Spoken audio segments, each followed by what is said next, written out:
Hello, I'm Courtney, what's up, and welcome to Book Talk. Today I'm going to be discussing The Hidden Oracle by Riordan, and I finished it yesterday, and oh my goodness, I loved this book so much. This was my most anticipated book release of 2016, and it did not disappoint. It was fantastic. It was everything I could ask for, and I loved it. And if you don't know what this book is about the god Apollo, and his father Zeus punishes him by making him immortal. So it's just Apollo's journey of trying to survive in the mortal world, and this book was fantastic, and it went into a direction I did not see coming, and I was just like, oh my goodness gracious. But overall, this book was fantastic. I gave it 5 stars. If I could give it like 10,000 stars, I would, because that's how good it was. I gave it 100% on Goodreads. Like, this book was just fantastic. So if you haven't read it yet, like, why haven't you read it yet? It's so good. But if you haven't read it yet, you don't want to be spoiled, I will leave now because I'm about to go into spoilers, and you do not want to be spoiled, so bye not spoilerly people! Okay, so The Hidden Oracle by Riordan. Let's talk about Apollo, because oh my goodness, Apollo by Bay. I love Apollo, and you don't really get to see him in the PGO books, so you really get to know him in this book. And I really enjoyed Apollo. He's a really fun character, and he's so funny. Oh my gosh, the chapter titles in this book, they had me laughing so hard. I was laughing all the time, and sometimes I would be reading this book at school, and I would have to try so hard not to laugh because, oh, he's so funny. And just, I learned so much about him, especially with the whole Daphne and Hikra, I don't know how to say the dude's name, but his 2 loves, like, he only loved 2 mortals, and they were such sad stories. Like, Daphne turned into a tree because, like, Eros made him fall in love with her, but then he, like, shot an arrow into, like, Daphne, and she, like, hated him, so, like, Apollo couldn't help being in love with her. That was so sad. And then with his Carly, the other dude, that he got turned into, oh, the disc hit him, and oh, that was so sad. But I liked at the end, like, the guy who made the wind moved, like, that West Wind dude, like, kind of helped Apollo at the end, and that was, like, a sign of forgiveness, I guess. Oh, that was really nice. But Apollo, you feel bad for him, because, he's immortal, and he doesn't want to be here. But I'm really glad at the end, he's kind of accepting his mortality, and I really like that. And I'm also really glad they didn't call him Lester, because I didn't like the name Lester, but I'm glad he's accepting that identity though, and he still goes by Apollo. I'm sorry. But I'm just glad he's kind of accepting these mortal feelings, because, he's all of a sudden feeling guilt and pain, and he's just like, okay, I'm not supposed to feel these type of ways, but he is, and now he's kind of accepting it after the whole Meg situation, which Meg McCarthy, oh my goodness, I loved her at first, and it's so cool that she's a daughter of Demeter, because you really don't know daughter of Demeters in PTO books, except for Katie Gardner. She's a daughter of Demeter, right? I'm pretty sure she is. But then Meg freaking backstabbed us at the end, which I didn't see coming.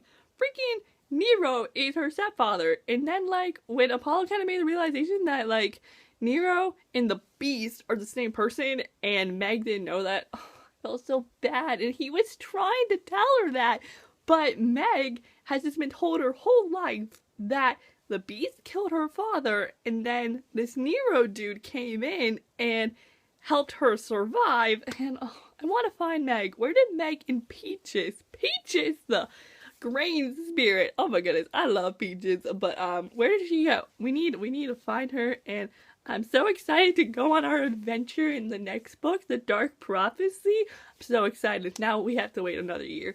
Now I'm, like, already dying over it. But, yes, we need to find Meg. But I did like her till the end. Then now I'm not so sure, but I do want to find her, and I hope that she'll be on our side, because she's a really strong character. Like, she got Peaches, and Peaches is tough.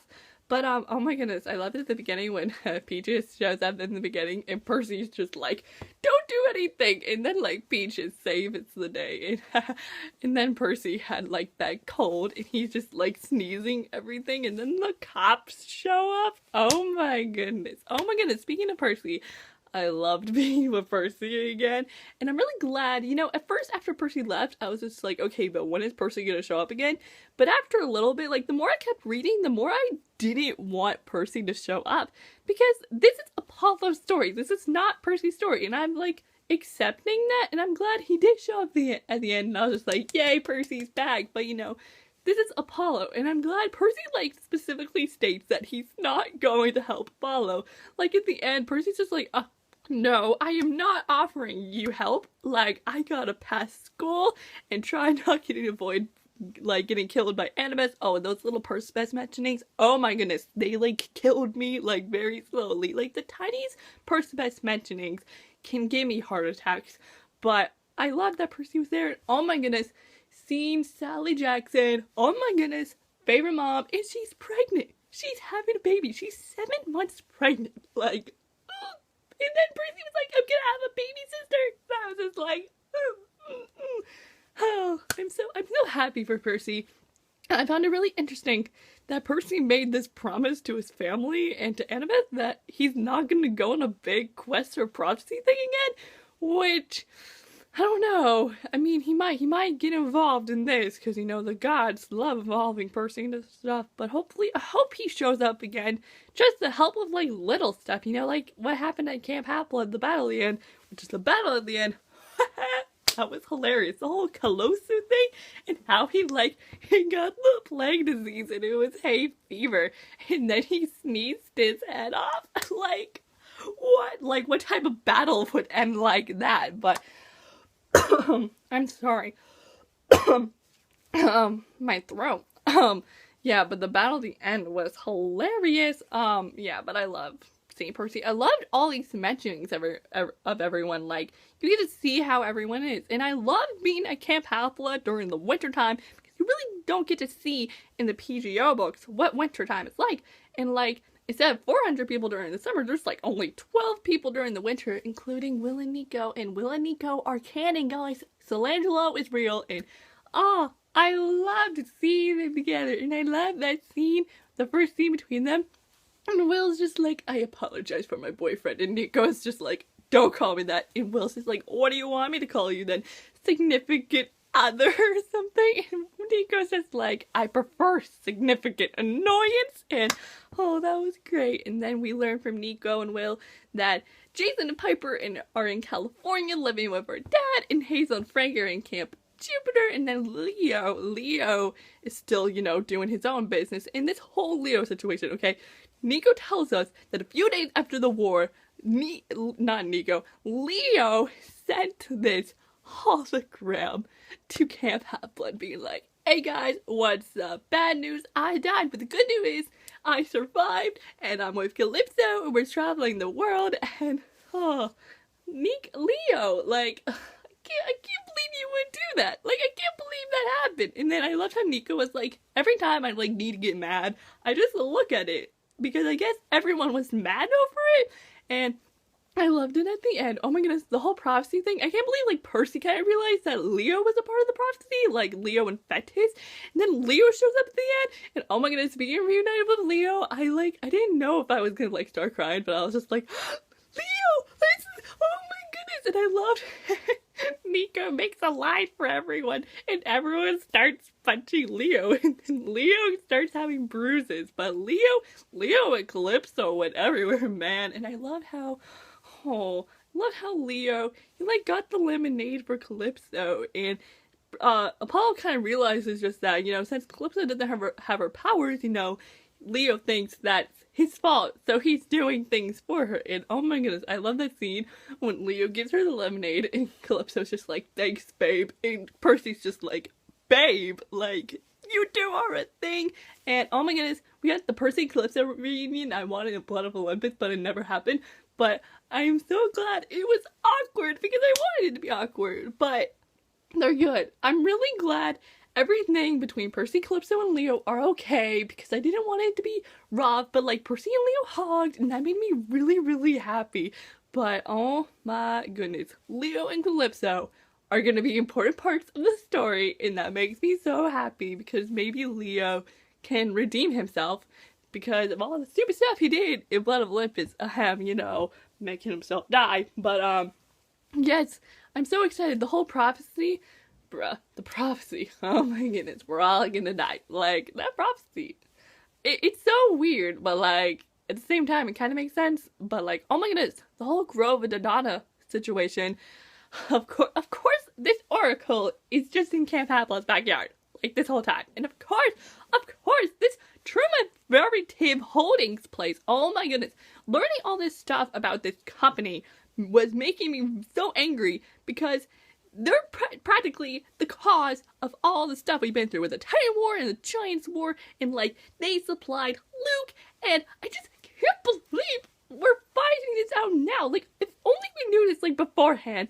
I can't believe all this information is being released now, and then they've like been planning this for like years, and they've been like alive and slash dead for years, and just, I can go on a whole rant about this, but it's interesting learning this stuff, like knowing that this company has like been doing this stuff for like years now, and then it's like finally their time to do it, but at the same time it makes me very angry because like, it's all their fault. Like, it's all their fault that the Titan War and the Giant War happened, and just, I want Emperor Nero to just die. And then, who's the other people? Okay, we know Emperor Nero is gonna do something, and then there's Python. We still gotta go find Python, but who's the other two dudes? And now we have to go cross the country to find these guys, and I can't believe this.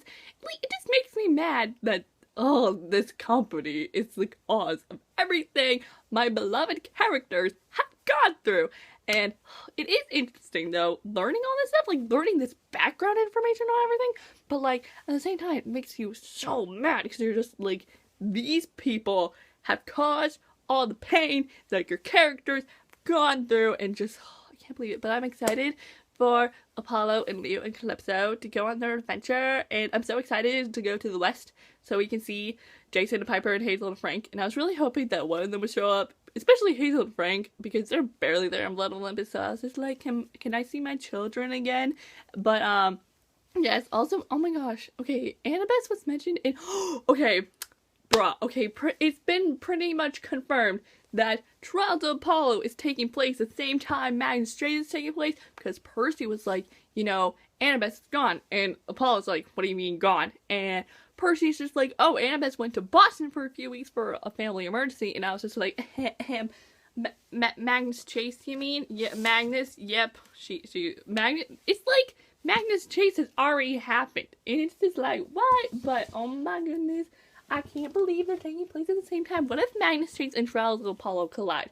Like, oh my goodness, yes please, because I want Magnus and Apollo to meet each other and be sassy. Yes, like, we could have all the sassiest guys together in one room, and I would love it, but I want Annabeth, so I just really wanted a Percy kiss in this, and it didn't happen, and it made me really sad, but at least we got some Percy mentionings. That's all that matters to me. But like, Annabeth, I want you to show up again, and I think she is, because they were like, oh, she's probably gonna rebuild the Dining Pavilion, so like, if Apollo comes back to camp for the summer, you know, Annabeth could be there, and I'm just like, yes, but yes, this book, oh my goodness, this book just caused me, like, all the feels. It made me like so nostalgic because everyone is mentioned, like, oh my goodness, like Clarice is like going to college in Arizona, and then Travis Stoll, okay, Travis Stoll is going to college, and poor Connor is all alone, and that made me so sad. But everyone is now living life, you know, and it makes me really happy, but it makes me so nostalgic, and just, oh, I love this book so much, and I cannot wait for book 2. So that, my friends, are my overall thoughts and feels on The Hidden Oracle by Riordan. If you like this book talk, give it a big thumbs up. If you want to watch more book reviews from me, you can click the subscribe button down below. And I'm Cordy, and I'll see y'all next time with a new video soon. So I will see you then. So, bye! Yo!